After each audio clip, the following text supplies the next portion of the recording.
ఏవండి బాగున్నారా? నేను మొన్నైతే మా ఫ్రెండు పిలిచింటే తమిళనాడులో ఒక ఊరి పండగకైతే వెళ్ళాను. సో, ఇంకా మన ఊరు సైడ్ అయితే శివరాత్రి అలాగే ఉగాది మధ్యలో అయితే మన సైడ్ జాతరలు, పండగలన్నీ జేస్తారు. సో, తమిళ్ వాళ్ళైతే ఎక్కువగా జూన్ మంత్‌లో జేస్తారండి. సో, ఆ ఊర్లో ఉన్నటువంటి ఒక విశేషం ఏంటంటే అక్కడ పాండవులు, ద్రౌపది దేవి టెంపుల్ అయితే ఉంది. బహుశా భారతదేశంలో ద్రౌపది, పాండవుల టెంపుల్ చాలా తక్కువంట ఉండేది. రేర్‌గా ఉంటాయంట.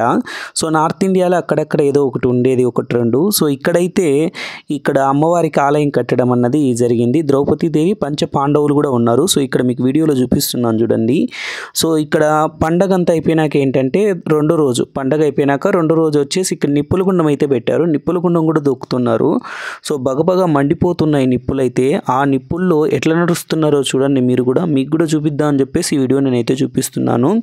సో, పండుగల్లో ఇదొక ఘట్టం అని చెప్పుకోవచ్చు. మామూలుగా జాతరలు, తిరునాళ్ళు అయితే ఒక్కొక్క ఊర్లో ఒక్కొక్క సంప్రదాయం ఉంటుంది.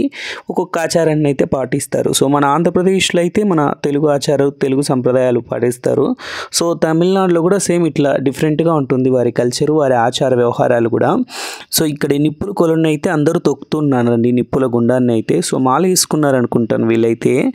ఈ మాల వచ్చేసి అమ్మవారికి వేసుకుంటారంట. సో, చిన్న గ్రామం ఇది. సో, చిన్న గ్రామంలో కూడా ఎంత అద్భుతంగా పండుగ చేస్తున్నారంటే దాదాపుగా చుట్టుపక్కల ఉన్నటువంటి ఒక 7-8 ఊర్లన్నీ కూడా కలిసి ఇక్కడ ఇట్లా తిరునాళ్ళు చేస్తారంట. సో, చాలా అద్భుతంగా జరిగిందండి పండుగ అయితే. నేనైతే 2 రోజుల ముందే వెళ్దాం అనుకున్నాను, కానీ నాకు టైం దొరకలేదు. సో, దానివల్ల నేను చివరి రోజు అయితే వెళ్ళవలసి వచ్చింది. సో, చివరి రోజు కూడా చాలా అద్భుతంగా జరిగింది.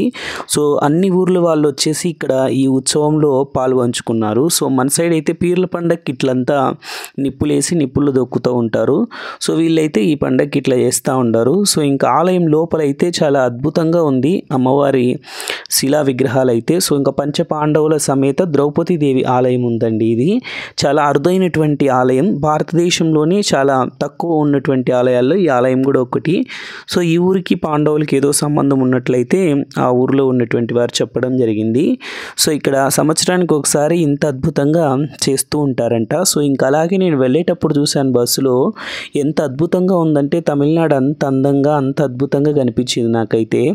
ఆ జిల్లా నామక్కల్ డిస్టిక్ మొత్తం అయితే అద్భుతంగా అన్ని పంటలండి. ఎక్కువగా పసుపు పండిస్తూ ఉన్నారు వాళ్ళు. పసుపు, అల్లము, గెంచుగడ్డలు ఇట్లా డిఫరెంట్ పంటలు అయితే పండిస్తూ ఉన్నారు. సో, మన సైడ్ అయితే అటువంటి పంటలు అనేవి చాలా తక్కువ. మన సైడ్ నిజామాబాద్లో ఏదో పండిస్తారనుకుంటాను పంటలు, అంటే పసుపు పంట. సో, ఇక్కడ వచ్చేసి ఇంకా ఈ ఏరియా మొత్తం చూసుకున్నట్లయితే ఎక్కువగా పసుపు పంట అయితే పండిస్తూ ఉన్నారు. సో, ఇంకా చూడండి ఇక్కడే పాండవుల సమేత ద్రౌపది దేవి అమ్మవారి విగ్రహం కూడా